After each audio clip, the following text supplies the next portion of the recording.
with regards to Syrian refugees, Saudi Arabia, since the beginning of the crisis, has taken in almost 2.4 million Syrians, of whom somewhere between 600,000 and 700,000 still remain in Saudi Arabia.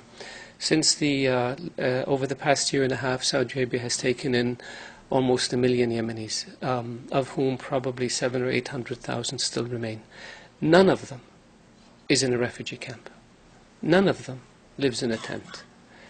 The custodian of the two holy mosques, King Salman, decreed last summer that any Syrian who comes to Saudi Arabia, or any Yemeni who comes to Saudi Arabia, be immediately provided with a work permit so they can have legal status, they can get jobs, they have access to health care, and their children can go to schools.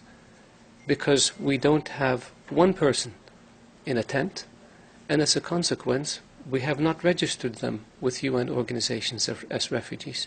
We want them to lead an honorable life, and we want them to lead a decent life, not live in tents or in refugee camps. So we have taken in a lot of Syrian refugees and a lot of Yemeni refugees as guests, not as refugees.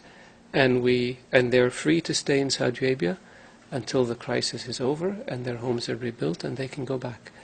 But we haven't announced this or made a big deal out of it because we're not doing it to get credit. We're doing it to help our brethren in both Syria and in Yemen. And this is in addition to the substantial financial assistance that the Kingdom of Saudi Arabia has provided to Syrian refugees in Yemen, in Lebanon and in Jordan.